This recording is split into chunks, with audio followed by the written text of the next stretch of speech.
Nosso boa noite a todas e todos, bem-vindas, bem-vindos a esta audiência pública. Declaro aberta a audiência pública da Comissão de Direitos Humanos, Minorias e Igualdade Racial para debater o direito à moradia digna e o enfrentamento às desigualdades urbanas e rurais também. Não podemos esquecer os nossos rurais que resistem lá no campo, produzindo alimento. A gente sabe que o grande gargalo as desigualdades urbanas, no contexto do lançamento da campanha da Fraternidade 2026. Compõe aqui, senhor Benedito Roberto Barbosa, dito, da Central de Movimentos Populares. Tá, pode ser o Dom Manuel, para abrir, pode ser, Evanisa, você vai entender aqui, o Dom Manuel, que já está ali a postos.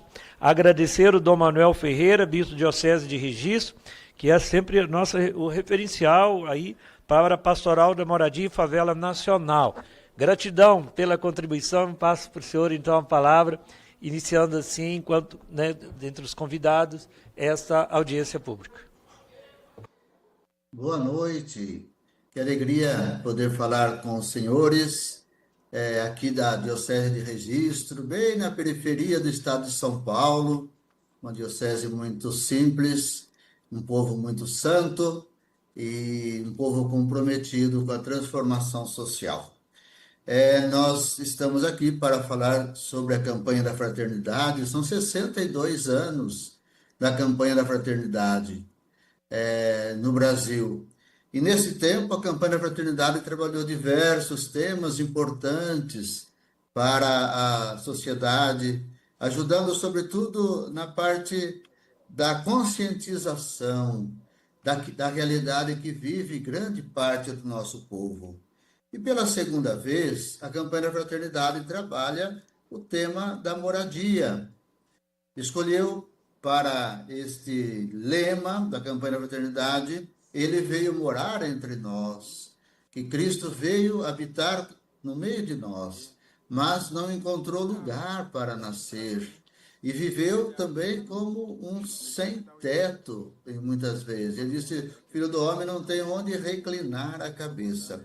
Então, é nessa realidade, com esta mística, com esta espiritualidade, que nós olhamos também para a realidade do nosso povo brasileiro, que vive em situação difícil. Como o deputado Padre João falou, são 26 milhões de famílias que moram em situação inadequada. O que é situação inadequada? Área de risco, sem estrutura ou com estrutura insuficiente, segregação social, longe de equipamentos públicos e sem as políticas públicas básicas, com forte influência do crime organizado, entre outros. Esse povo vive na não-cidade. Mas é mais importante a gente pensar que não são apenas números, são pessoas, são famílias que passam por grandes dificuldades porque a moradia não é adequada. Então é nesse sentido que a Igreja do Brasil, a CNBB, refletindo sobre esta realidade, chama toda a população, em especial os católicos, mas toda a população, para que também nos comprometamos com um mundo melhor e, sobretudo, com uma moradia digna. Isso sem falar os sofredores em situação de rua, que são, em março de 2025, eram 330 mil pessoas que estavam em situação de rua no Brasil. E aí nós somos chamados como sociedade, desde os senhores, com toda a força que os senhores têm, a partir da política, a igreja, a sociedade, todo mundo, a lutar por um direito que nós sabemos que é constitucional, mas mais do que constitucional, é um direito à vida, é um direito a ter uma família onde tenha o seu abrigo. Então, para encerrar, eu convido toda a sociedade para que nos unamos nesta consciência de que precisamos trabalhar por moradia e moradia digna. E que a gente apoie os movimentos E aí eu peço aos senhores, sobretudo aos deputados, que apoiem os movimentos sociais. E é bom lembrar que a campanha da fraternidade não é política partidária, mas é justamente uma busca de direitos para todas as pessoas. Assim nós cumprimos a missão de Jesus que disse: Eu vim para que todos tenham vida e a tenham em abundância. Muito obrigado, que seja um momento bonito de encontro e de reflexão sobre o tema da moradia aí junto a vocês na Câmara dos Deputados. Deus abençoe a todos. Amém. Obrigado, Dom Manuel, muito obrigado. Nossa gratidão e reconhecimento de toda a CNBB, né? Por mais uma vez dar este grito para todos e todos os recantos para enxergar de fato essa realidade, jogar luz nessa realidade. Nossa gratidão e reconhecimento. O deputado Tadeu Venere tem que sair rapidinho, vocês vão entender, só dê uma saudação. Amanhã ele vai ser eleito vice-presidente dessa comissão, então é se comprometer aqui e acaba de chegar também o nosso companheiro Chico Alencar. Tadeu, uma saudação rápida. Obrigado, presidente, Padre João. Eu quero cumprimentar todos que vêm aqui, principalmente a sua iniciativa. Eu acho que é importante que a gente faça esse debate, faça o debate sobre moradia. Nós temos trabalhado muito com moradia primeiro, também é uma das atividades que tem, e acho que a CNBB, como o Padre João já colocou, agora que faz também toda uma participação nesse processo de moradia digna, como já foi dito, de moradia digna e de moradia para todos. Acho que é importante que nós tenhamos, o Brasil não tem, e nesses anos todos nós não conseguimos sequer colocar na pauta como um dos direitos fundamentais, direitos humanos fundamentais, o direito à moradia. Acho que o direito à moradia teria que estar na nossa Constituição, não está, mas teria que estar na nossa Constituição, moradia digna, com estrutura, com condições, porque esse é o primeiro princípio que uma pessoa tem para ter o seu local, ter a sua referência. Então, Padre João, parabéns pela iniciativa e que nós tenhamos uma boa audiência. Eu peço desculpas, porque eu tenho um compromisso daqui a pouco e não tem como eu não chegar no horário, porque eu pego um voo agora, vou ao Rio e volto amanhã cedo. Mas a gente está aí. Tá bom. Obrigado, João. Gratidão, bom trabalho e bom desempenho lá. Obrigado. Passo já em seguida a palavra para Evaniza Rodrigues, da União Nacional por Moradia Popular, que terá essa presença também, participação virtual. Terá até 7 minutos. Obrigada, Padre João. Boa noite a todas, boa noite a todos. Sou Evaniza Rodrigues, militante da União Nacional por Moradia Popular. Sou uma mulher branca, uso óculos, estou aqui numa obra que a gente está fazendo por autogestão aqui na cidade de São Paulo e carrego uma camiseta que diz que o amor é um ato revolucionário. E é a minha apresentação para vocês hoje. Eu trago aqui algumas questões que eu quero endereçar, né, para essa comissão, porque acho que é muito importante na campanha da fraternidade, né, a gente fala do gesto concreto, e esse gesto concreto acontece de várias formas. Acontece, né, na reflexão, na tomada de consciência, na tomada de posição, mas principalmente na ação, né, no fazer coisas que mude a realidade que a campanha nos traz. E acho que hoje a gente tem uma série de possibilidades na Câmara dos Deputados para a gente apoiar essas ações, apoiar essa solução de problemas, né? Eu trago aqui primeiro falando isso um pouco que Dom Manuel terminava a sua fala, falando do apoio aos movimentos populares, né?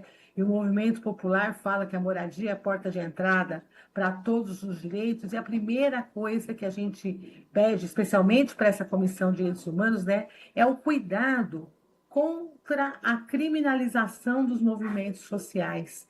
Infelizmente, tramita nessa casa uma série de projetos de lei que visam criminalizar a ação de organizar o povo para lutar por seus direitos. Olha que coisa absurda, né? Ou seja, errado está, fora da lei está, o não cumprimento dos direitos previstos em Constituição, e não quem está lutando para que esses direitos sejam realizados, né? Então, essa é a primeira coisa que eu trago.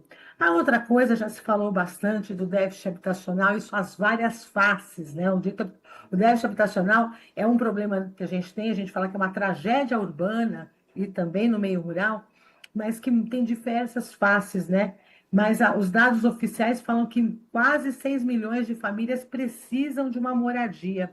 Mas eu queria colocar uma questão importante, que desses dados, um dado importante, que a maioria dessas famílias, 62% dessas famílias que não têm moradia digna, são chefiadas por mulheres.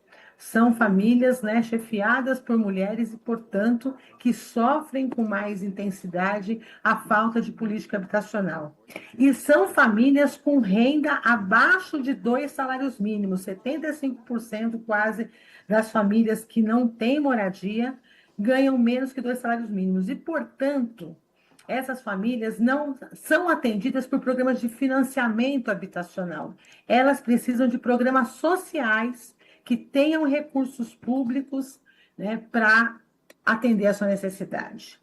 Eu trago esses dados que a Caixa Econômica nos forneceu na última conferência da cidade, que eu achei muito interessante, né? Por que investir em moradia? A primeira coisa é a redução dos custos sociais. Uma família numa moradia adequada, né? Uma família sem habitação adequada, né? Ela tem maior gasto na saúde, tem pior frequência escolar, pior acesso, né, a equipamentos públicos. A moradia gera emprego e renda. Cada 1 milhão investido em habitação geram 12 a 14 empregos diretos e indiretos, né? A moradia gera riqueza, a produção de moradia, né? Ela roda a economia, gera empregos e gera impostos também recolhidos pelo poder público. Então, é importante pensar essa amplitude da questão da moradia. E a primeira questão, então, que eu endereço aqui à comissão, a segunda questão, é em relação ao orçamento. Eu trago aqui esse gráfico, gente, que mostra a tragédia que é quando a gente deixa de investir na habitação das faixas mais baixas de renda. Ou seja, a parte laranja que está aqui na nossa tela é a parte que mostra para que essas famílias, moradia para as famílias que ganham menos que 2 salários mínimos. E a gente vai ver que em alguns momentos dessa história nós conseguimos ter um bom investimento. De 2019 a 2022, foi totalmente paralisado os investimentos em famílias de mais baixa renda, e que foram retomados a partir de 2023, com contratação em 2024 e 2025, mais ainda em uma escala menor do que a necessária. Então, é preciso que essa Câmara de Deputados aprove, nesse orçamento de 2026, de 26 para 27, né, mais recursos para habitação, para que as famílias que mais precisam sejam atendidas. Senão, a gente, né, tem recursos do Fundo de Garantia que chegam às faixas de renda, importante que chegam, mas não chega a quem mais precisa. Isso depende exclusivamente dos recursos do Orçamento Geral da União. A outra coisa é a questão da forma de produzir a habitação.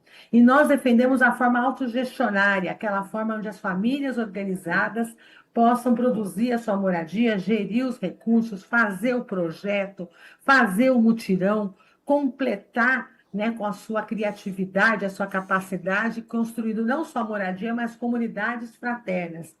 Atualmente, o programa Minha Casa Minha Vida Entidades e Minha Casa Minha Vida Rural são programas que têm essa característica de que trabalham com essa forma de produção de habitação, buscando trazer a interdisciplinariedade das assessorias técnicas, trazer a forma de organização popular e os melhores resultados. E, para isso, nós temos um projeto de lei em tramitação nesta casa. Já passou pela Comissão de Participação, foi uma sugestão de lei apresentada pelo Movimento Popular, já passou pela Comissão de Desenvolvimento Urbano e agora está na Comissão de Finanças e Tributação. E é um projeto de lei que ele foi apensado a outro, é o 4216/21, está apensado ao 2020, né? Que qualifica o que é autogestão, que essa é uma prática não mercantil, não é uma prática que visa lucro, mas vira a melhor qualidade da moradia, né? Recursos públicos para construir uma nova comunidade e comunidades mais organizadas, mais firmes. Então, apresentamos esse projeto na Câmara e aguardamos a sua aprovação. E trago a terceira questão. Nós precisamos melhorar o que é o conceito de habitação popular. Além de teto de qualidade, de projeto de qualidade, é imprescindível integrar iniciativas de sustentabilidade. Nós vivemos em cidades que ficam impermeabilizando o solo o tempo inteiro e podemos pensar alternativas de fazer moradia com qualidade ambiental, recuperar as áreas degradadas. Estou mostrando esse conjunto na cidade de Suzano, que fez um entorno dele a recuperação da área de preservação, a recuperação do córrego, né? Então, são coisas importantes. A produção de mudas, na caso aqui nosso de São Paulo, da Mata Atlântica, para recuperar essas áreas degradadas nos conjuntos habitacionais e fora deles, gerando emprego para a comunidade, mas também produzindo mudas da mata original, para recuperar a mata original. A questão da segurança alimentar, utilizar os espaços que sobram na cidade para produzir comida saudável, sem veneno, para o nosso povo poder comer bem, né? E também utilizar essas áreas de melhor maneira, né? E também a produção de energia fotovoltaica também é um dos projetos que a gente tem tocado e que, infelizmente, ainda não integra o orçamento dos programas habitacionais. Está permitido fazer, mas não integra o orçamento. Então, são alguns exemplos que a gente está falando o seguinte: moradia não é só teto e quatro paredes. Moradia, né, é a porta de entrada para todos os direitos, é uma forma de olhar integral e pensar que nós estamos construindo cidades novas com pessoas que são protagonistas dessa ação. Muito obrigada, Padre João, pela oportunidade dessa audiência pública. É Juliana, né? Obrigado, Ivanísia. Então, o projeto de lei da autogestão, ele está, como você disse bem, na Comissão de Fiscalização, na Comissão de Trabalho. Finanças e Tributação. Finanças e Tributação. E vai para a CCJ e com a relatoria da Juliana, deputada Juliana Cardoso. É isso? Isso. Que com certeza vão apreciar o mais rápido possível. Quero registrar aqui a presença também da deputada Lenir Assis e do deputado Chico Alencar, eu já falei também. Chico Alencar e Lenir. Obrigado aí. Vamos já em seguida, porque mudaram a ordem, né? Retoma aqui. Senhor Benedito Roberto Barbosa, o dito da Central de Movimentos Populares, que terá também até 7 minutos. Queria agradecer, né, o convite da CNBB, da Pastoral de Moradia e Favelas, e também aqui da comissão, né, em nome aqui do Padre João. Então, agradeço aí todos os parlamentares, né, que estão aqui também prestigiando, né, participando dessa audiência pública, né, meus companheiros e companheiras aqui da CMP, da Central de Movimentos Populares aqui de Brasília também, fazendo presente, a gente agradece, né, por participação.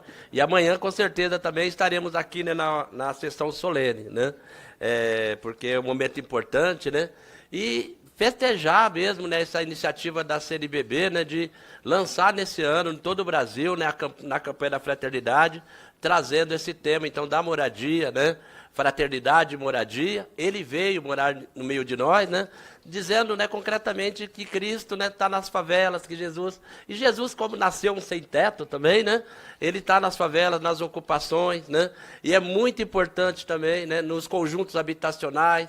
E é muito importante, né, que os nossos deputadas e deputadas que estão aqui participando também, né, possa comungar conosco, né, nessa agenda, para que a gente possa, aqui a partir da Câmara dos Deputados, do Congresso Nacional, dessa Casa de Leis, avançar com as pautas dos movimentos populares, né, não nas pautas contra os movimentos populares, mas em defesa, né, do direito à cidade, da reforma urbana e do direito à moradia, né? E eu queria aqui também trazer 3 questões apenas, em função do nosso curtíssimo tempo, né, e eu quero tentar ficar no tempo, né. Queria falar especificamente da situação das favelas, né. Nós acabamos de sair da 6ª Conferência, né, Nacional das Cidades, né. Na Conferência da Cidade eu participei de uma mesa que trouxe esse tema, então eu queria voltar a ele aqui, né, falar especificamente da situação das favelas.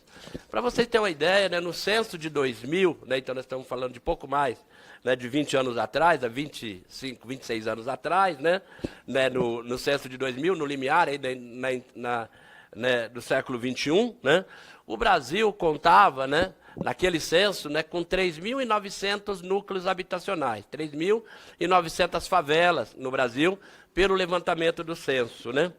No censo de 2010, né, esse número, Padre João, né, deputadas aqui, né, quase que dobrou. Né? Nós fomos ali para um pouco mais de 7 mil núcleos de favelas em todo o Brasil. Né? E pasmem vocês, né, que no censo de 2000, e aqui todo mundo sabe, né, da situação das favelas no Brasil, o agravamento da situação habitacional, da violência e tudo mais. Né? No censo, né, de 2022, né, em função da pandemia, a gente sabe que o censo é de 10 em 10 anos, mas na pandemia, né, o censo foi em 2022, né, o resultado do censo, né, esse número, pasmem vocês, dobrou mais uma vez. Né, nós fomos para quase 14 mil, né, núcleos de favelas no Brasil. Né. Então, o que nós estamos assistindo é que as pessoas morando em favelas no Brasil têm dobrado a cada censo. O que vai acontecer, então, com o censo de 2032? Nós vamos ter 28 mil núcleos de favelas no Brasil, né? Hora em que pese, né, os programas habitacionais nos municípios, pouquíssimos programas de urbanização de favelas, o Minha Casa Minha Vida, toda essa situação, né, não tem dado conta, né, de resolver a piora da situação habitacional no Brasil, né, essa condição. Então, o que nós podemos fazer para mudar essa situação? Contando para vocês aqui, que em 2030, né, o Brasil vai ter que apresentar respostas concretas, deputada Juliana, para a ONU, né, porque nós assumimos um compromisso com o ODS, com os objetivos do milênio. Na meta 11, nós temos a responsabilidade, e o Brasil assumiu essa responsabilidade na ONU, de equacionar a situação das favelas, equacionar o problema do saneamento, equacionar o problema da moradia, né, para moradores de favela e garantir 100% de urbanização. Como é que nós vamos resolver esse problema até 2030, com o número de favelas dobrando a cada censo? Então, essa é a questão que nós devemos pensar. E o que está associado a esse problema? Ônus excessivo de aluguel, baixo salário, pessoa ganha pouco, né, e não consegue pagar o aluguel. Se paga o aluguel, não come, se come, não paga aluguel. Por isso as pessoas vão viver nas favelas, né? E como uma solução de moradia, porque não vai morar debaixo da ponte, tem que morar em algum lugar. E a outra situação é o número de despejos. Né? Pelo levantamento da campanha Despejo Zero, nós temos no Brasil hoje mais de 2 milhões de famílias ameaçadas de despejo nesse momento. Né? Então, nós precisamos também pensar como é que nós vamos resolver e atentar para os problemas dos despejos no Brasil, das pessoas ameaçadas de despejo. Né? São mais de 1 milhão e 300 mil mulheres, né, ameaçadas de despejo. Mais de 1 milhão e 300 mil pessoas negras também ameaçadas de despejo. Nós estamos falando, então, que a cara dos despejos no Brasil é uma cara feminina, uma cara das mulheres e uma cara das pessoas negras. Ou seja, tem rosto e tem cor também a situação dos despejos no Brasil. Então, diante dessa gravíssima situação, e frente à dificuldade do Brasil de equacionar essa questão, como eu disse para vocês, até 2030, nós estamos propondo aqui 2 ou 3 encaminhamentos também para essa audiência pública. Primeira coisa, retomar a frente parlamentar da moradia das favelas, né, do direito à cidade, da reforma urbana, o nome que vocês quiserem dar aqui. Mas a gente tinha, né, até poucos anos atrás, aqui na Câmara dos Deputados, a frente parlamentar, e até agora, né, deputados, né, não foi retomada. Né? A Comissão de Desenvolvimento Urbano, aqui a CEDU da Câmara, fazia constantemente as conferências da CEDU para discutir os problemas das cidades. E parece que os deputados abandonaram essa pauta aqui na Câmara dos Deputados. Certamente tem muitas pautas importantes, mas hoje no Brasil é uma chaga, é uma cicatriz aberta a situação da moradia. E é necessário retomar essa agenda do direito à moradia urgentemente aqui na Câmara dos Deputados. Ou a partir da frente parlamentar, ou a partir, né, da articulação com a CEDU, das conferências na CEDU. E também um GT aqui na Câmara, no âmbito dessa comissão, ou da Comissão de Desenvolvimento Urbano, ou da Frente Parlamentar, como nós estamos sugerindo aqui, de um GT para atuar nas mediações de conflito, acompanhar as situações mais emergentes. A Ivaniza já fez referência sobre a situação da criminalização. Eu estou acompanhando a situação da favela do Moinho, lá em São Paulo. A gente sabe, os deputados de São Paulo aqui sabem a gravidade de que foi o despejo da favela do Moinho. Hoje nós estamos 7 pessoas pessoas presas, uma das lideranças da favela está presa, inclusive a 800 quilômetros de distância do seu local, em prisão provisória. A gente pede, inclusive, a atenção dos deputados sobre a situação da Alessandra e toda essa situação de criminalização também dos movimentos, por isso que a gente pede também a constituição dessa comissão de mediação de conflito e contra a criminalização. Então, são essas as propostas e as sugestões que eu trago aqui enquanto Central de Movimentos Populares, e muito obrigado pelo espaço para que eu possa falar aqui e trazer a posição da Central de Movimentos Populares. Olá, ouvintes. Neste sábado santo, a leitura do Evangelho é Mateus, capítulo 28, de 1 a 10. Maria Madalena e a outra Maria vão ao sepulcro à procura do corpo de Jesus, mas já não o encontram. Um anjo do Senhor lhes anuncia: ele ressuscitou. Elas então correm para dar a notícia aos discípulos e no caminho encontram o próprio Cristo. É importante perceber que este relato é atravessado por sentimentos intensos. Temos o tremor, o medo e a alegria. A terra treme, os guardas ficam paralisados de medo e as mulheres, ao mesmo tempo que se assustam, são tomadas por uma grande alegria. O Evangelho de Mateus, escrito por volta dos anos 80, 90, dirige-se a uma comunidade marcada pelo medo e pelo desânimo. Seguir um mestre crucificado que anunciou um reino diferente dos poderes deste mundo era algo provocador e perigoso. Havia o risco real de perseguição, denúncia e até morte. Por isso, o medo fazia parte da experiência concreta daqueles que seguiam Jesus. Décadas após a morte do Nazareno, essa comunidade relembra a ressurreição a partir da fé e da esperança. É um modo de fortalecer quem ainda vive sob ameaças, seja do Império Romano, seja dos conflitos com os grupos judaicos da diáspora. Nesse contexto, a mensagem é clara: não é preciso ter medo. Essa exortação aparece 2 vezes no texto. Primeiro pelo anjo, depois pelo próprio Cristo. Não tenham medo. Essa palavra continua viva e atual. Quantas situações hoje também nos fazem tremer e paralisar? A violência, o desemprego, a falta de perspectivas, o medo da fome, a insegurança de quem não tem moradia, são realidades que nos atravessam e muitas vezes nos paralisam. O Evangelho, porém, nos aponta um caminho. A fé na ressurreição foi, para os primeiros cristãos, a força que rompeu o medo e os colocou novamente em movimento. A experiência do ressuscitado não os retirou dos conflitos, mas lhes deu coragem para enfrentá-los com esperança. A boa notícia nos convida a fazer o mesmo, ou seja, transformar o medo em ação. Está em nossas mãos construir condições de vida digna para todos e todas. Foi isso que o Nazareno nos ensinou: a compaixão, a solidariedade e a comunhão. Quando vividos concretamente, esses valores têm força de ressurreição. Levantam os que estão caídos, reanimam os desanimados e devolvem vida e dignidade aos mais vulneráveis.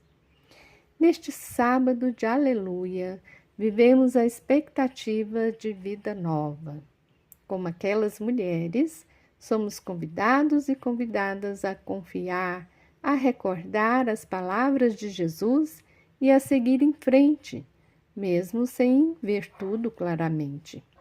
Elas não encontraram o corpo no sepulcro, mas encontraram sentido na memória viva do que ele havia dito, e isso as colocou em movimento.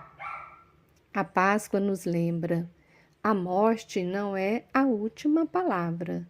A última palavra vem de Deus e é vida, vida em abundância. Feliz Páscoa a todos e todas.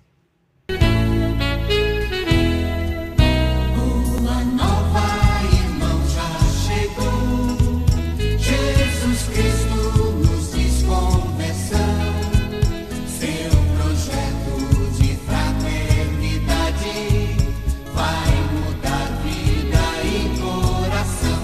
Então, justiça e paz se abraçarão. Justiça e paz se abraçarão. Justiça e paz se abraçarão. Justiça e paz se abraçarão. Bem atentos à sociedade.